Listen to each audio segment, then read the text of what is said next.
I'm going to start off with a quote. It's by Christopher Robin. You're braver than you believe, and stronger than you seem, and smarter than you think. Quotes such as these are such a wonderful way to build confidence in our children. I feel this will help your child tap into their inner power and feel great about themselves. Small morning self-help rituals help start your child's day to a good start and boost their morale. As you may all know, May is Mental Health Awareness Month. We on our show will be focusing on ways to help listeners better understand the severity and the inclining issue of mental illness. Please give a warm welcome to our wonderful guests, Dr. Collins, and of course, oh my God, Mahtab. Mahtab, I've seen you so many times and it just like went like brain bang. I'm sorry. Hi, Mahtab, and hi, Dr. Collins. Hello. I'm just going to give a little, why don't you introduce yourself? Okay. Yes, please do.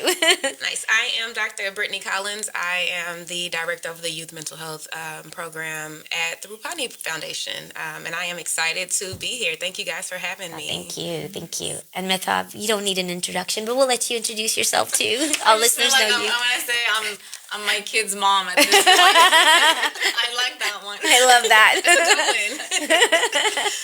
That's the one that makes me more proud. Anyway.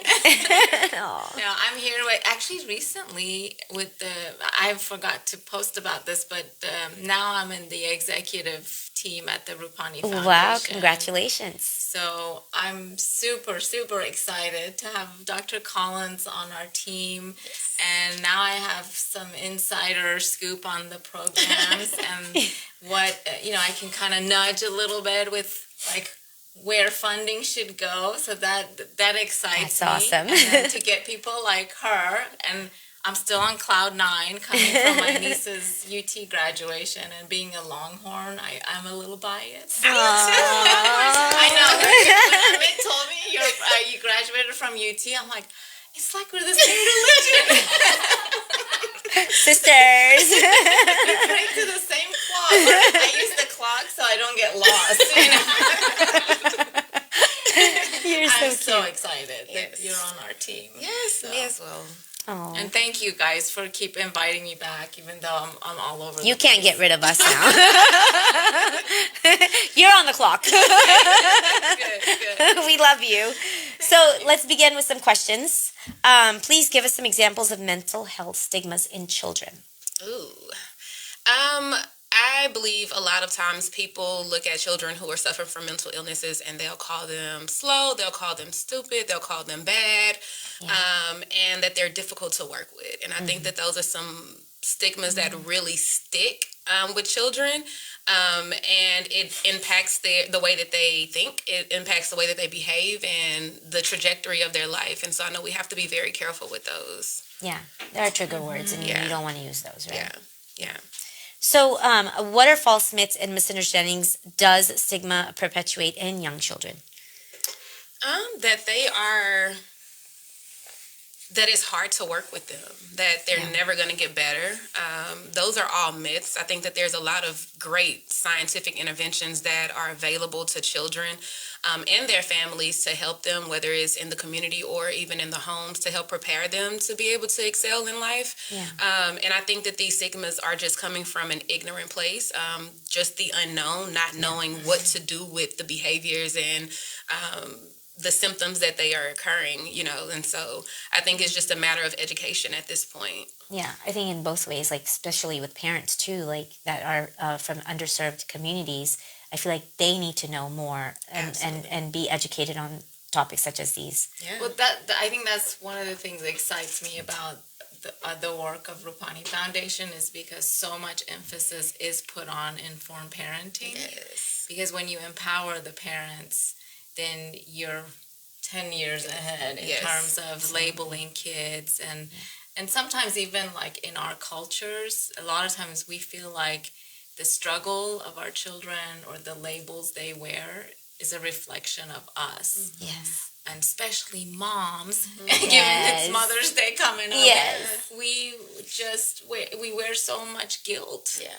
And so it's the opposite of empowerment. Like, how do you expect your kid to be better off if you yourself carry such a heavy load of guilt and shame and it trying to like minimize things, whereas if you actually got in there, like when Angelina was talking about her journey, I love that. I love when you just kind of, you own it. You own it.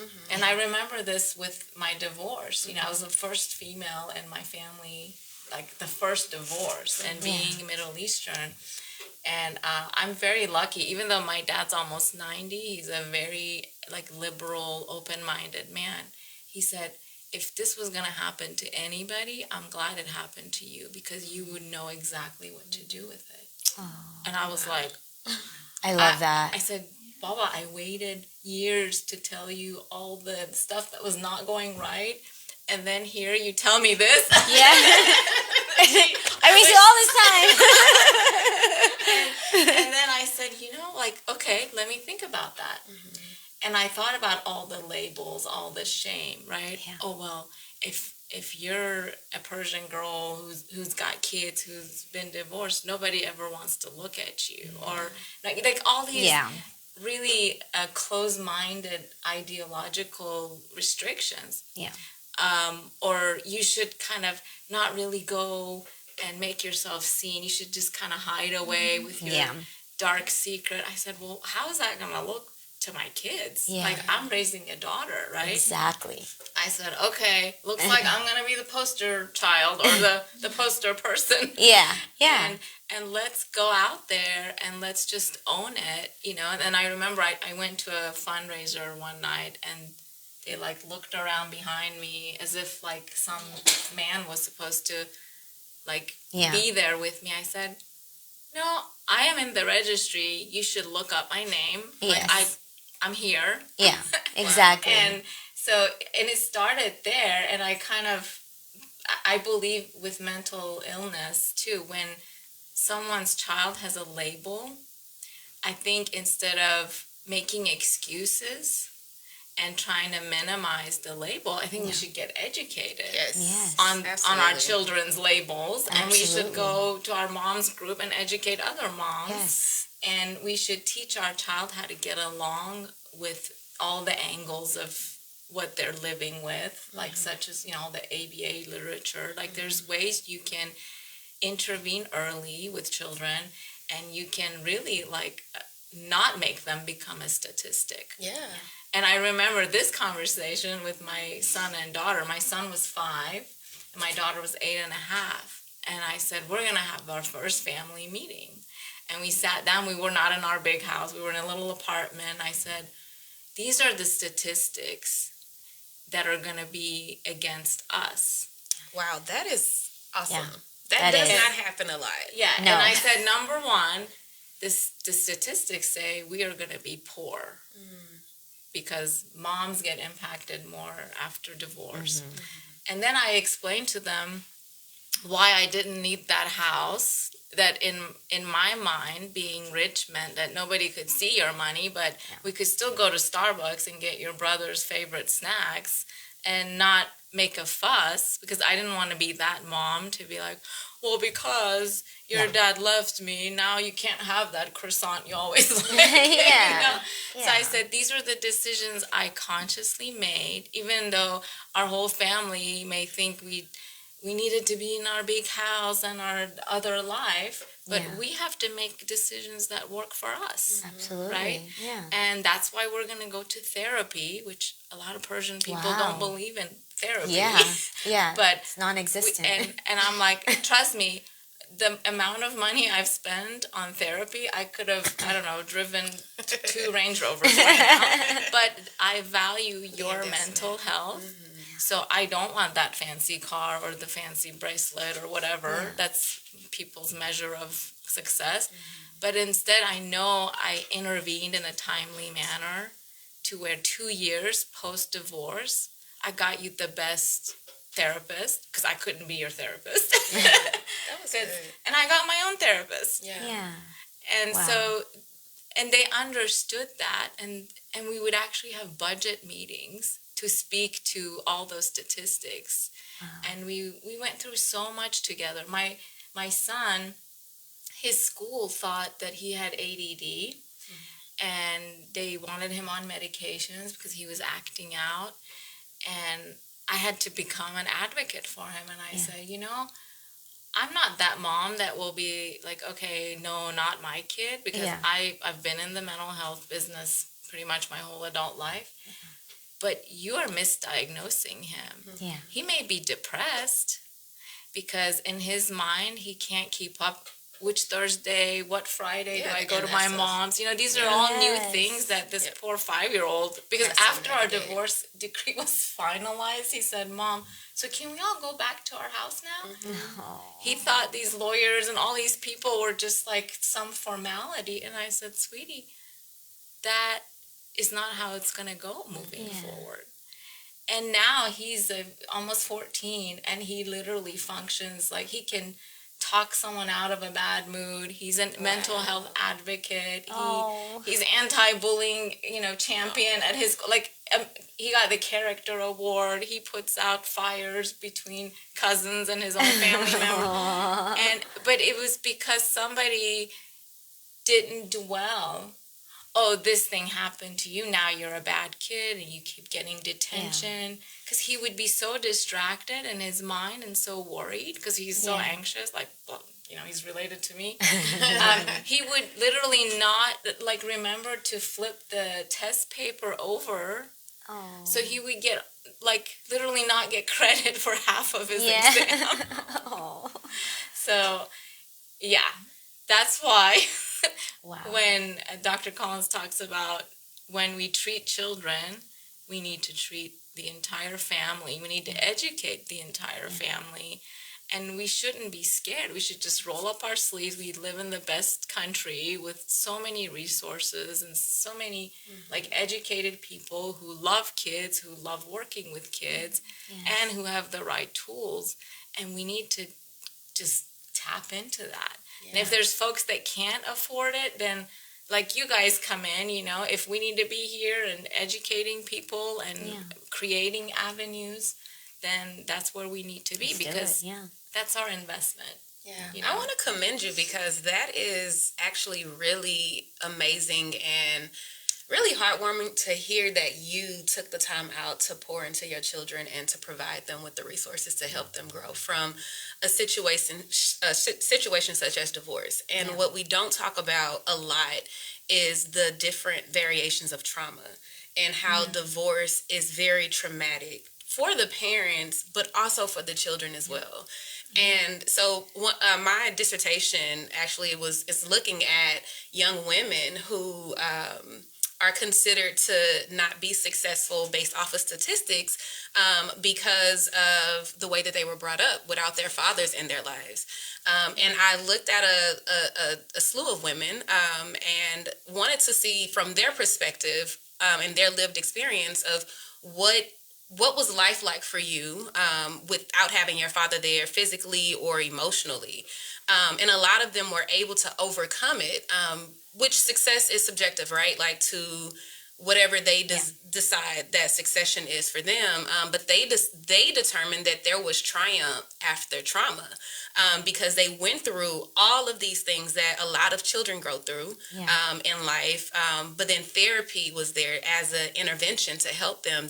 Their mom was there for the most part, or another person that was unbiased, whether it was their aunt or uncle, a safe person to help them navigate those really big feelings that, nobody really talks about. And so with you being able to do that with your son, you built up his emotional intelligence to where for the moment, he went through those things, right? But now as a teenager, he's able to navigate those feelings and do it in a healthy way, which is what I think a lot of people need and what I think this program is in place for, because, I think Mr. Rupani is so great at focusing on the early developmental stages, right? That's the prevention method. But then you have so many kids, because he can't reach everybody. But you have so many kids that miss the mark because they don't have those parents who are educated and know, let me put my child in therapy or let me invest in therapy for myself, because we understand that trauma, the cycle continues if you do not deal with it. And so now there's a preventative measure.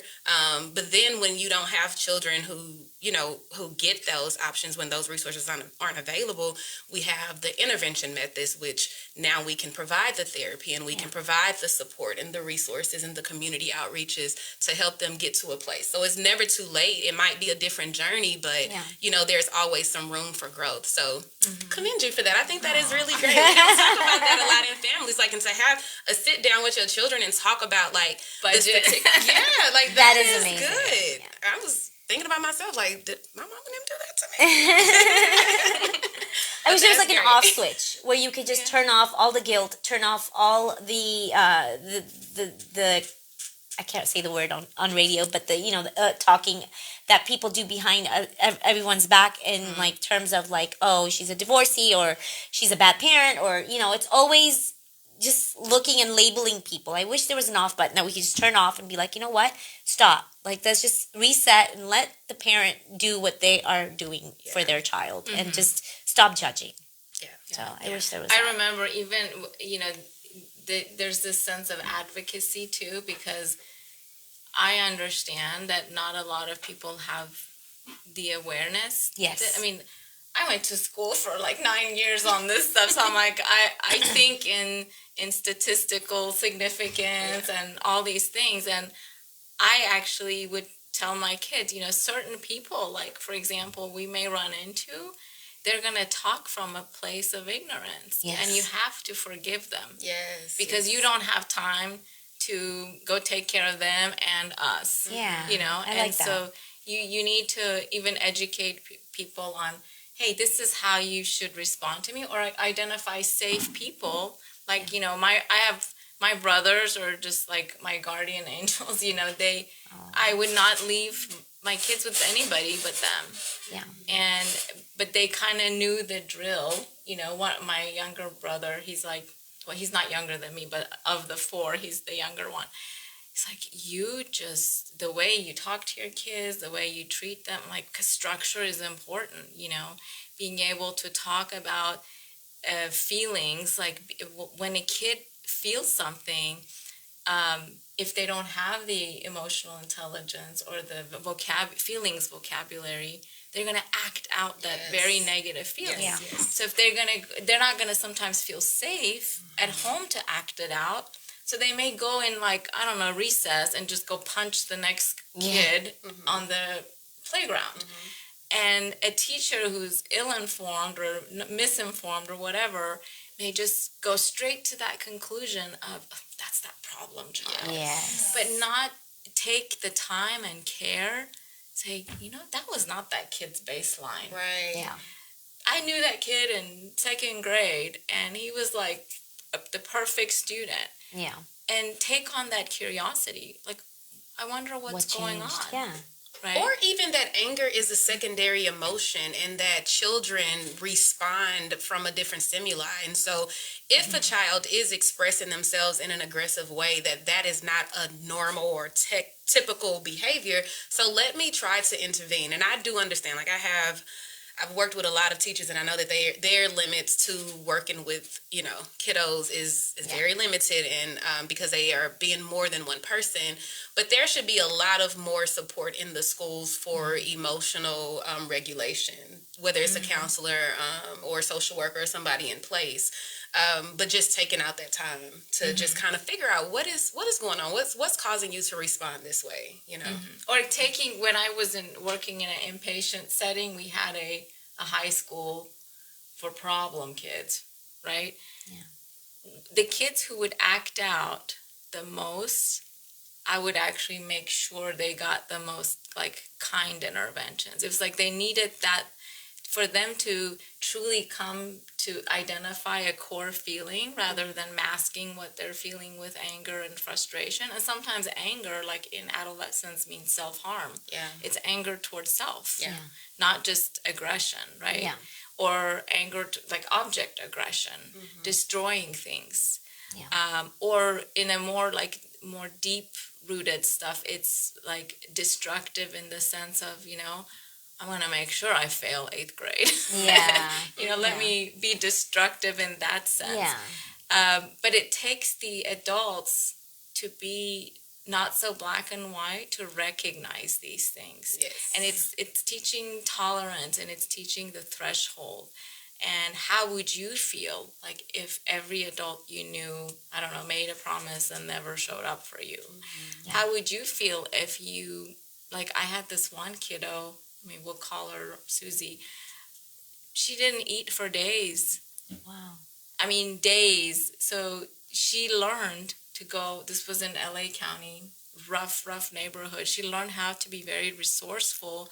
So when she was staying with us at the inpatient setting, she would kind of make deals and like sell the sweater that her great grandmother just sent her for like a bag of Cheetos, like these things. And then the staff would like approach it in a punitive manner. And I'm like, okay, today for Susie's session, I'm meeting with the staff that works Yeah. Yeah. because I understand why she's doing the things she's doing. Yeah. We got to figure out why you're doing the things you're doing. Wow. And then I had my own little tea station. I did it very lovingly.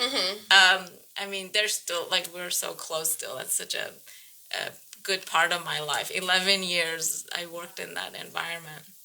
But we turned the angle on, oh my God, now we need to get our clinical staff to be a major part of our training. When we hire new folks, we need to teach them why this is not just so black and white. Yeah. And how adolescence and childhood can be so fluid, and you can have such a great impact, even if you can give them little spurts of positivity and empowerment. I mean, I get it. If you can't work in this environment, I got you. You know, you're 21, this is your first job.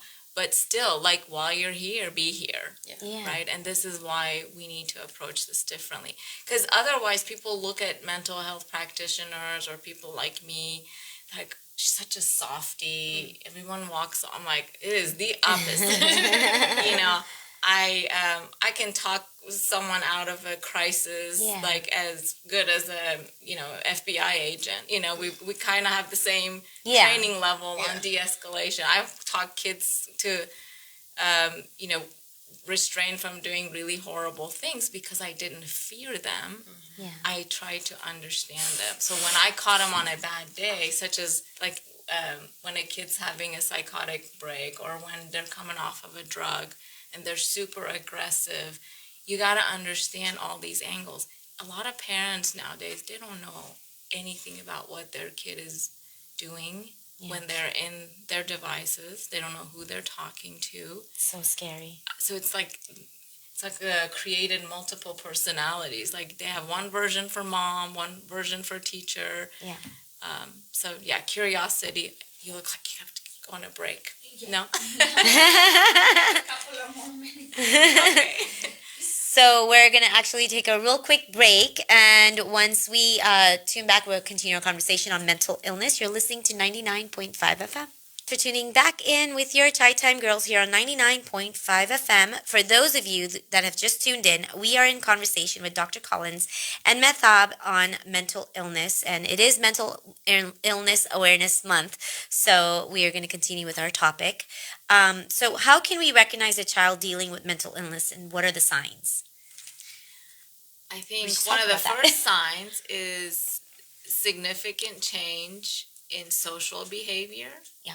And one thing to look out for is withdrawal, social withdrawal, and communication, the way they communicate. And in children, communication could mean what they say, or it could mean what they wear, Yes. or who their new best friends are, right? So all these kind of subtle, even though we know that childhood is a very fluid time of life, there's still certain things that are baseline for our kids. Yeah. So getting to know our kids, and by that I mean like really getting to know them. Yeah. Not that on surface level. Well, my kid loves, I don't know, Nike shoes or this kind of food, but really how they're processing their emotions, how they're handling rejection. And where they stand with themselves. Like, and I'm not saying like be arrogant, but self-compassion. Self-compassion is so different than being self-centered. Yeah. It's that knowing yourself, knowing your pain points, and knowing your children's pain points. Yeah. So Yeah, those are all good. I think only thing that I would like to add is understanding mental health as a spectrum. And you have mental illness and then you have mental wellness. The same way that we look at physical health, right? We have physical illnesses and we have physical health that is or physical wellness, I should say. And there's not a one size fit all, but I think the symptoms that you identified, you can just look at a child and see like the way that they're learning, the way that they're picking up on things, the way that they're responding, the way that they are regulating their emotions, if they even have the tools to establish that.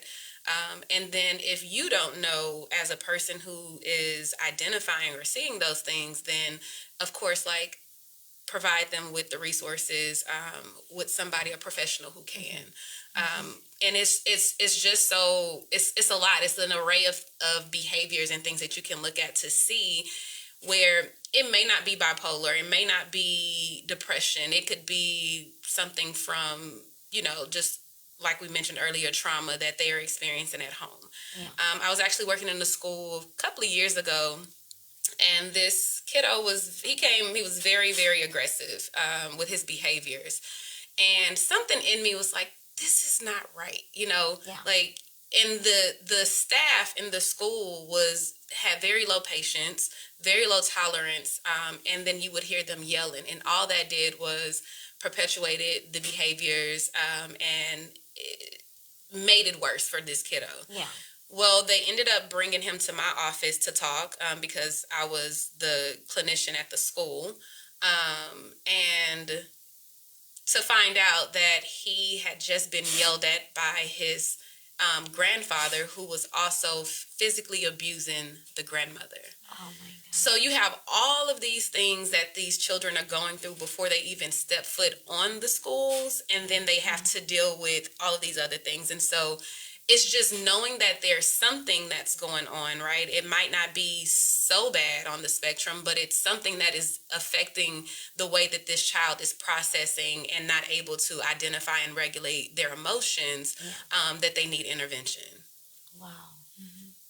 also, I also want to add, I know that sometimes in male adolescents, aggression is a sign of depression, because culturally that looks stronger on a male, and with a lot of adolescent females, they tend to do more like what we say attention seeking or self-harm. But if you're on this, like the care provider or as a parent or a family member, you never want to not take all these things seriously, despite where you think the child is. Right. Because none of these things can be, it takes a while for the impulse control of part of our brain to develop. Yeah. So as adults, we need to make sure that we are kind of space holders until these kiddos get to a place where they can make more sound decisions for themselves. Yeah. And sometimes it's an inconvenient, like you got to check in with your kid all the time, or you got to, I know it's a thing, mental health day, but it really should be a mental health day. Yeah. If your kid just got bullied and, they're showing every symptomatic, so somatic symptoms is a word that we use commonly in mental health practice, is when you have aches and pains and bodily complaints, but they're actually a mental issue for you. Like if you have anxiety, for example, a lot of folks wear their anxiety in their GI system, or they get tension headaches. So even if you take time off to teach your kid, hey, let's do all these things to engage your non-fight or flight brain, because it may be that we don't need to go to a doctor necessarily. We just need to get you to calm down. and what can I, like I always tell my kids, what could I do to facilitate? I don't want to do it for you, because I'm not going to be around, right? So let me, you let me. What do your five senses like? Yeah. What messages of calm work with smell for, like my son's like, well, I just want one of those cozy, Iranians love the stews and rice. Like, sometimes he'll request that. I'm like, okay, that's a mom job. I'll get on it. But what can we do if you just got bullied and you're just so stressed out about everything? What can you do? Do you want to go take a nap? Do you want to go ride your bike? Maybe get some sun? And while I'm cooking this for you, do you want to do an Epsom salt bath? Does, just kind of literally have the stress wash off of you? Maybe he just took a bath that morning, but it doesn't matter. Like teaching kids how to engage their own calm, their source of calm. I really love that. It's so important. I'm like jotting down mental notes right now. I'm like, okay, well, I'm going to keep on signs for all these things, and then these are the things I'm going to, I love that. I capture that in self-compassion. Let me go do 5 things right now to disrupt my negative cycle. Like for me, I love going to my favorite place and having a cup of tea. I love that. I like a lavender lotion or like, have like a long list of what does it mean to show myself love in very simple ways. And it signals my brain like, this makes me feel calm. Now, some of us grew up with different textures, right? So if you, let's say your baby blanket was, I don't know, Egyptian cotton, or you lived in a cold area of the U.S. and it was that Sherpa material, the fuzzy, your brain will want that material. Oh, that's interesting.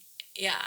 And so, sometimes you'll surprise yourself. It's that comfort. Yeah. And you'll pick, like, my daughter's like, why do you always pick these fuzzy looking weird things? And I'm like, I think it has to do with my early emotional mapping kind of brain, because I love that material. Because in the northwestern Iran, where I grew up my first 7 years of life, it's a lot of wool. It's a lot of those products, right? Oh, wow. So it makes sense that I gravitate. Or the smell of naan, like fresh naan. Like, that will automatically put me in a fantastic mood. Wow. Because that's very common in where I grew up. Or it kind of signals, my grandfather just came in with a bunch of naan, and we're about to have honey and tea and butter. Wow. Like, but that's something different for every kid, right? Yeah. So taking the time to both in the first 5 years, to create that, maybe you need to make sure your kid knows what a field of grass feels like on a bare foot. Maybe you shouldn't give them a hard time about taking off their shoes. Maybe it's good to, like, it's so funny. Grounding. My niece, I was like, get in the fountain, Roya. I'm going to take a picture. My niece at UT, when we were taking pictures, like, I want you to, like, that's a playfulness, that's fun. And I said, I have, things you can disinfect your feet right when we get in the car.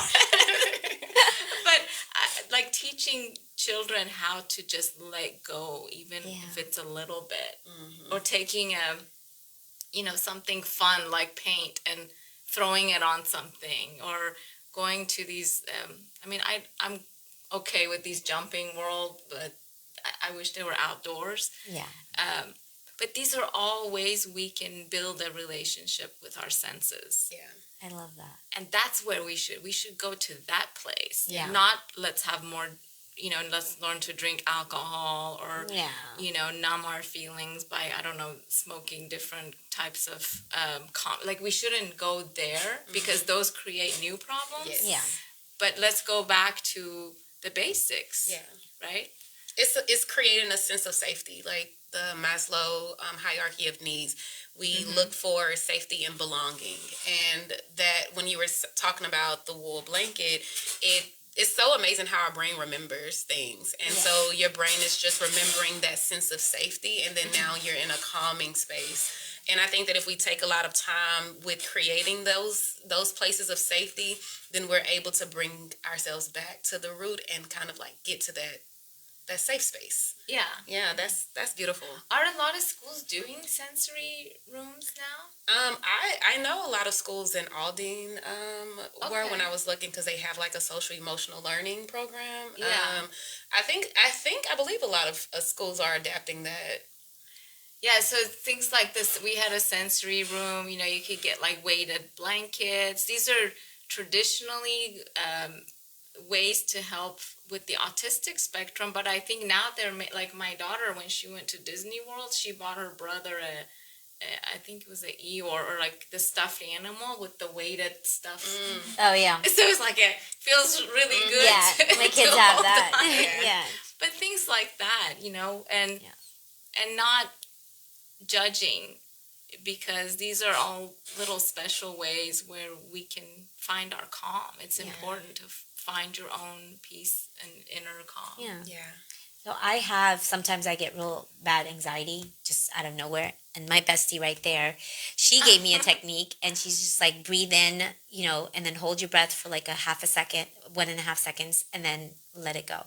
And I've been doing that throughout the day, and just like a few times a day. And it really helps me, just calms my nerves. Yeah. And it's just out of nowhere, I'll just get like crazy. And it helps me. And I stay calm, and I'm just like, wow, I can, like just everything just calms me. So, yeah.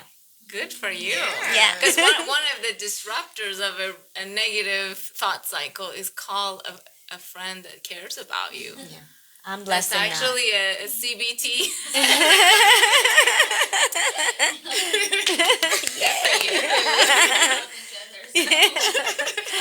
So yeah. I love that. Yeah, we always pick up the phone and just like check in on each other every day and just make sure we're doing What is good. it like? How are you?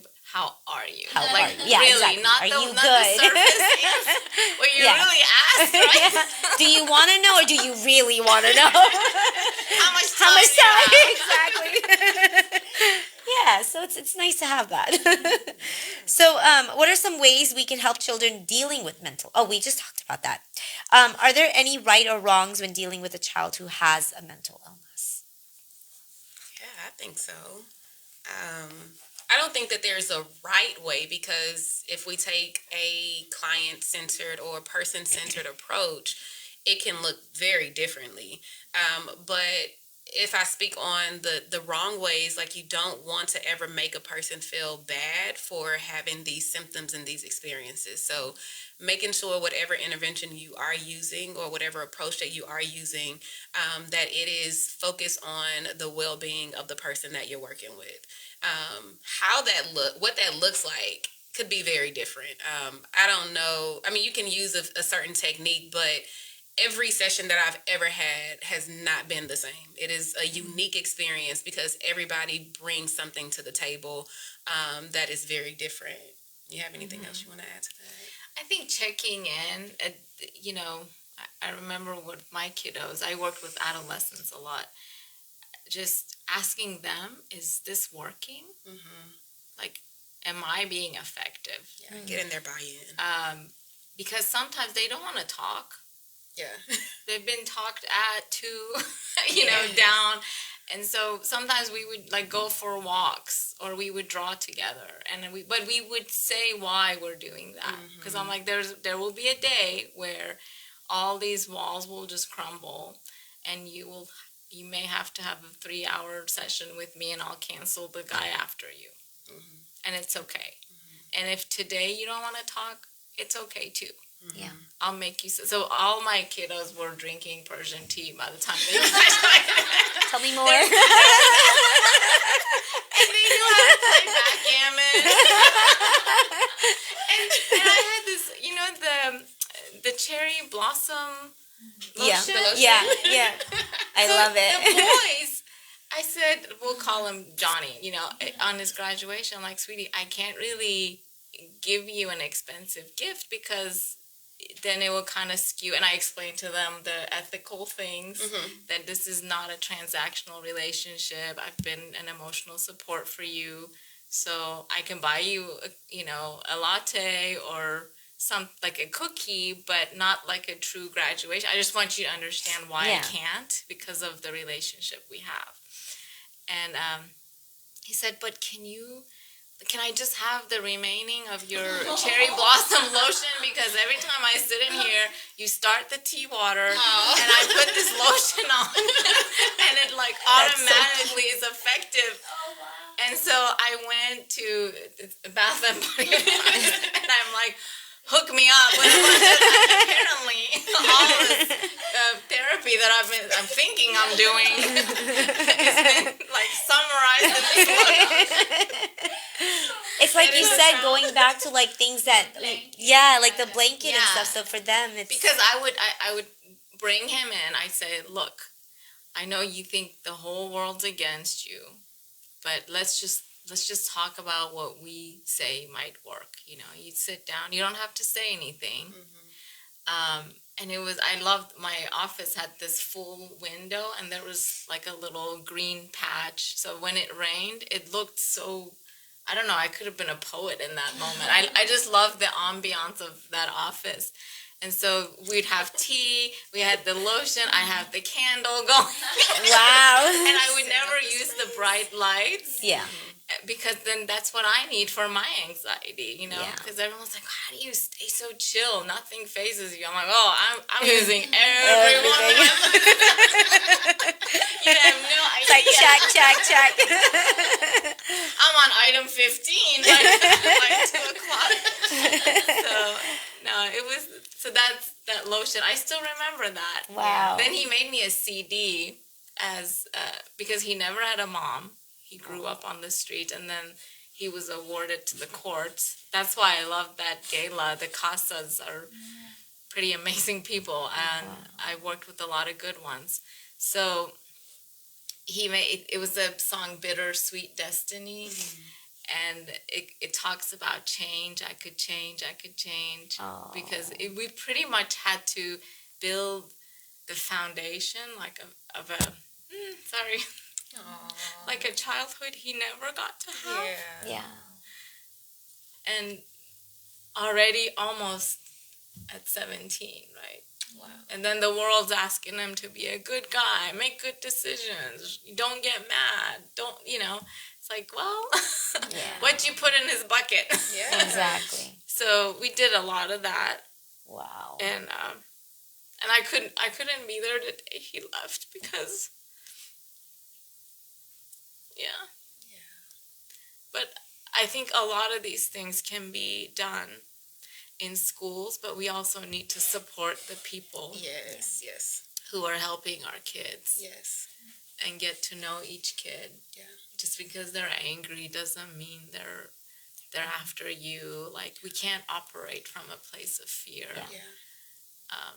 And I think some of that, I don't know, when you're a mom, it's installed in you. Like, you're just like, let me just get in there and do this. Can I have a session with you? I know. Yes. We can do breathing exercises with her. And her candles and all the other. What is that? It's like that movie, You Had Me at Chai Time. I'll have to bring some of that lotion. I know. Next week. And a candle, and make sure you have tea with you. We need to get the tea. Yeah. We'll bring the tea. You bring the candle. You joining us next week too? We'll have a little party on the radio.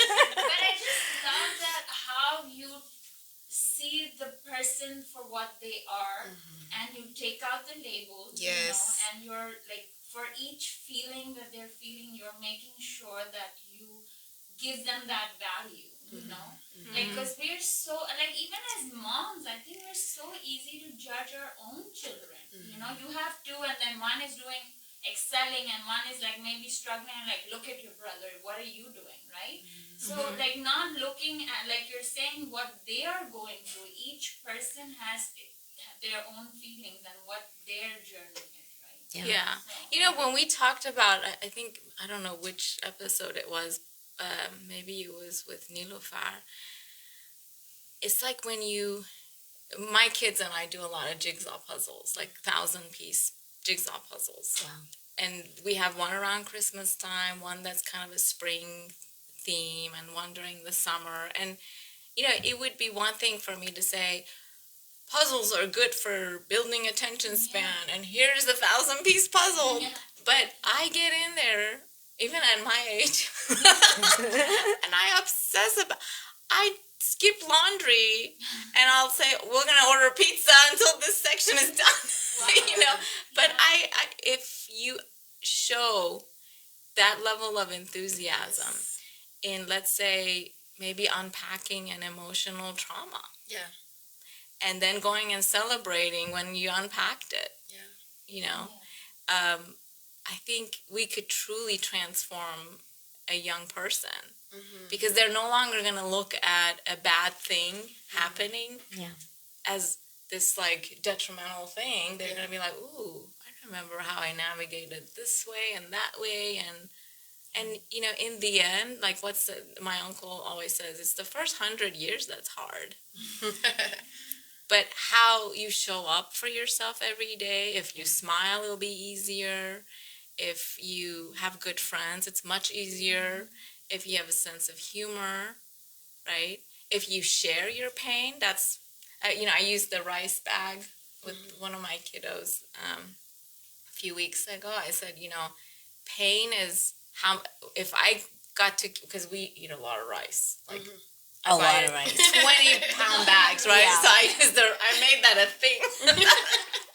I said, imagine you carrying this 20-pound bag of rice, and they live in this beautiful neighborhood, and it's got these tracks and lakes and stuff. And my gosh, by the time you get to like the next street, you're exhausted. But what if you meet like the third house down, the neighbor, and they're like, oh my gosh, you look like, that thing looks heavy. Can I take 4 pounds off of you? And they take the 4 pounds. And then you walk together. Now you're talking. Yeah. And you're like, oh my God, this guy is going through worse thing than I am. So you forget a little bit about what you're going through. Yeah. You got 4 pounds less on your Yeah. shoulder. Then you go to the next person. Take another. And that's why social skills training is important. You're like, Yes. hey neighbor, how's it going? Yes. Why are you guys carrying rice? Can I help? Yeah. Then you give another 6 pounds to them. Maybe they work out. Maybe they can handle it. And you keep talking, and by the time you make it, you may actually forget what was upsetting you. Yep. And you're maybe left with like a pound of rice. Exactly. Right? Exactly. So I think that's the way I like to look at the world, because you may not have power over anything else in your life, but you can choose your outlook. Yeah. You mentioned something earlier. You said about the kid with, they want him to be this happy, jovial person, in other words. But what were the cards that he was dealt? And it made me think about how we all have 24 hours, but we do not have the same 24 hours. And your example with the bag of rice is so key in building relationships. So I talk a lot about like relational intelligence because we don't really do that either. We don't talk about that either. But just being a part of a community to help you lighten the load. In childhood, we learned to go from childhood to independence instead of childhood to connectedness. And if we are more focused on being connected than this person leaving out at 18 and just being in this independent world, like in what world, well, maybe here, because that's that's the expectation. But it's not really conducive. Like at 18, I don't know what I'm doing. Yeah. I don't have Not all ready. of those skills. I'm not ready to navigate this cruel world at the age of 18. No. So if we build those skills early on and we build a sense of connectedness, that bag may not, it doesn't have to start at 20 pounds, But if you do if the cards are dealt and you do have that 20-pound bag and you're walking in a community and you're learning these different resources and the different people that's around you, and they take 4 pounds off and they take 5 pounds off and they take another pound off, then like you said, at a point, you're realizing that the weight is not on my back anymore. And I don't have to go through this life alone. And it's not so hard because I have other people around me that maybe they don't get it exactly because they didn't go through what I went through, but they can empathize and they can put themselves in my shoes and they can help me through it. So or they can be a fun story, distracting. it's a distraction. And that's a good role too. Yeah. You know? Yeah. I love that. I love that community. You know, we come from a collectivist culture. In fact, for the longest time, I would mix up the I and the we. And I'm like, thank God I became an LMFT because you're constantly trying to create the we with couples, you know? I'm like, I think in we, I don't think in I. In fact, I'm trying to learn that because everyone's telling me you need to put yourself first. I'm like, well, that's kind of boring and lonely, but okay, I'll get to it, you know, when I have some time. But that community where you feel like, oh, you know, there's a lot of people that went through this. It's just not me. And then my old professor, Dr. Mize, she used to tell me, you know, have friends who are 10 years younger and 10 years older, and you'll always have life figured out. And I love that.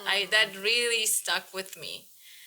She's retired now, but you know, I just love that. That is amazing. I replay that quite often because if you look at how far people have come, then that's the journey for you to, you know, keep moving. Yeah. And then you can also encourage other people who are maybe not where you're at. Like, for example, we loop back to the divorce thing. You don't want to be having coffee with a woman who's divorced at the timeline as you are. Yeah. Because it's going to be, excuse me, like a shit show, right? Yeah. You want someone who's healed. Yes. Who can help you get through. Yes. And then you better be good about being responsible for picking other people up too when you make those milestones. So, I love it. Yeah. So, oh wow. Time is, she's like, nope, can't do it anymore. Sorry. This was so quick. Oh my God. I can go on for another hour or so. Thank you, ladies, so much for joining us here on Chai Time. This was a very interesting show, and I love having you. And you are an amazing addition. So, congratulations on your role at the Rupani Foundation, and congratulations on your new role at the Rupani Foundation. So hopefully we will see you guys very soon. Till next time, you are listening to 99.5 FM. Thank you, guys. Thank you.